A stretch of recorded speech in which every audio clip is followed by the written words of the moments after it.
میں چشتی ہوں، مرید میں سیال شریف ہوں، خلافت مجھے بریلی شریف سے آپ جانتے ہیں، لیکن میں چشتی ہو کے یہ بات کہتا ہوں، خواجہ غریب نواز کو قوالی کی مد میں آپ کیا ثابت کرنا چاہتے ہیں؟ میں نے کہا سیر الاولیاء پڑھو، خواجہ غریب نواز معین الدین چشتی اجمیری وہ ہیں جو روزانہ 2 قرآن مجید ختم کرتے ہیں۔ چشتی بنتے ہو، چشتی بنتے ہو، قوالی سنتے ہو، قوالی کی شرعی حیثیت کیا ہے، شرعی طور پہ اس کی ڈیفینیشن کیا ہے، یہ ہم کس طرح ڈیفائن کرتے ہیں، میں وہ ڈسکس نہیں کر رہا، میں احساس دلانے کے لیے عرض کر رہا ہوں کہ قوالی تو جناب والا 1400 سال بعد کی ایجاد ہے۔ او بندے خدا، تیری رہنمائی کے لیے، تیری پیشوائی کے لیے جو ضابطہ حیات اور دستور اللہ نے دیا ہے وہ کیا ہے؟ وہ قرآن و سنت ہے، اللہ کا کلام ہے۔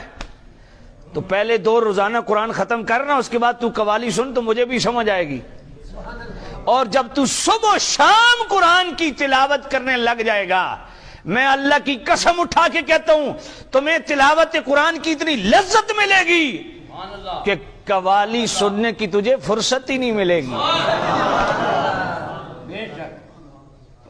قوالی سننے کی فرصت ہی نہیں ملے گی۔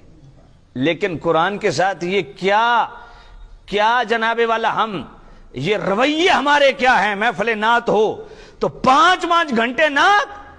اور صرف 10 منٹ تلاوت قرآن، عرس کی محفل ہو درباروں پہ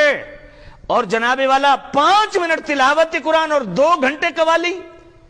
یہ میں صرف آپ پہ قوالی نہیں کر رہا، آپ کو پتہ ہے ساری چیزیں میں ریکارڈ رکھتا ہوں، یہ 5 منٹ کی تلاوت اور 2 گھنٹے کی قوالی یہ بھی میرے پاس ریکارڈ موجود ہے، میں ریکارڈ کے بغیر بات نہیں کرتا۔ تو سامعین عزیز احتشام، جب سے قرآن مجید کے ساتھ ہم نے یہ معاملہ کیا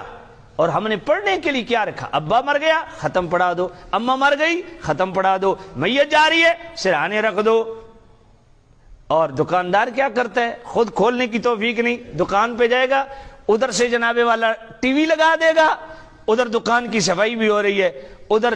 اپنی جناب سبزی پہ وہ جھاڑ پوچھ بھی ہو رہی ہے، اور تلاوت قرآن پتہ نہیں کون سن رہا ہے، کیلے سن رہے ہیں، سیب سن رہے ہیں، کدو سن رہے ہیں، سمجھ کوئی نہیں ہے آپ کو۔ اور بندہ خدا تلاوت سن کون رہا ہے؟ تیری سبزی سن رہی ہے، تیرے فروٹ سن رہے ہیں، پیاز ٹماٹر سن رہے ہیں، اتنی تجھے توفیق نہیں ہے، خود جناب والا گرد و غبار اڑا رہا ہے، خود سبزی صاف کر رہا ہے، خود ڈیلنگ کر رہا ہے، ادھر سے یہ رویے ہمارے قرآن کے ساتھ۔ انکم لا ترجون الی اللہ بشیء افضل مما خرج منہ یعنی القرآن۔ قرآن کو میں رات کو پڑھ رہا تھا، مصطفیٰ کریم صاحب اللہ صلی اللہ علیہ وسلم فرماتے ہیں جس گھر میں قرآن کی تلاوت ہوتی ہے نا، وہ گھر دنیا میں فرشتے، آسمان والے فرشتوں کو ایسے نظر آتے ہیں جیسے زمین پہ آپ کو آسمان میں سورج چمکتا نظر آتا ہے۔ اس لیے میرے بیٹے بیٹھے ہیں، میں نے ان کو پابند کیا ہوا ہے، میری بیٹیاں میرے بیٹے نماز تراویح کے بعد 1 پارہ گھر میں تلاوت کر کے سونے کی اجازت ہے، اس سے پہلے سونے کی اجازت ہی نہیں ہے۔ تو سامعین عزیز احتشام، اللہ کا واسطہ اپنے گھروں کو قبرستان نہ بنائیے، اور صرف یہ ٹی وی کیا مرض بن گیا یار، اور ٹی وی سے تھوڑی جان چھڑاؤ، اللہ کا واسطہ خود قرآن پڑھو، کوئی اس زبان پہ اللہ کا کلام جاری ہو، دل میں وہ اترے، کوئی لذت محسوس ہو۔ توجہ ہے کوئی نہیں ہے؟ تو سامعین عزیز شام، سب سے زیادہ قرب خدا بندی میرے کریم نبی کیا فرماتے ہیں کہ اللہ کے قرآن سے نصیب ہوتا ہے۔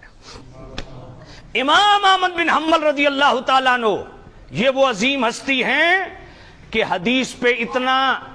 جامع انداز میں انہوں نے کام کیا، 7 لاکھ حدیثیں جن کو سندن متن حفظ دی۔ امام احمد بن حنبل وہ فرماتے ہیں میں نے خواب کے اندر رب کا دیدار کیا۔ اب میں یہ واقعہ ایسا آپ کو سنانے لگا ہوں، ایمان تازہ ہو جائے گا، آپ فریش ہو جائیں گے، آپ کو دل میں روحانیت محسوس ہوگی، اور میں چاہتا ہوں کہ ایک ایسی سبحان اللہ سننے کو ملے کہ اللہ تعالیٰ اپنی پاکی سن کے ہم سب کو پاک فرما دے۔ امام احمد بن حنبل رضی اللہ تعالیٰ عنہ جیسے محدث جن کو 7 لاکھ حدیثیں سندن متن حفظ تھیں، جن کی زندگی بیت گئی حدیث رسول کی خدمت میں، وہ فرماتے ہیں میں نے خواب کے اندر اپنے رب کا دیدار کیا اور رب سے ہم کلامی کا شرف نصیب ہوا، تو میں عرض گزار ہوا اے میرے کریم اللہ، تیرا قرب پانے کے لیے سب سے بہترین ذریعہ کیا ہے؟ اللہ نے فرمایا قرآن۔ حضرت امام احمد بن حنبل عرض کرتے ہیں میرے اللہ کوئی سمجھ کے پڑھے یا بغیر سمجھے پڑھے، تو اللہ نے فرمایا احمد یہ میرا وہ کلام ہے جو سمجھ کے پڑھے وہ بھی میرا قرب پا لیتا ہے، جو بغیر سمجھے پڑھے وہ بھی میرا قرب پا لیتا ہے۔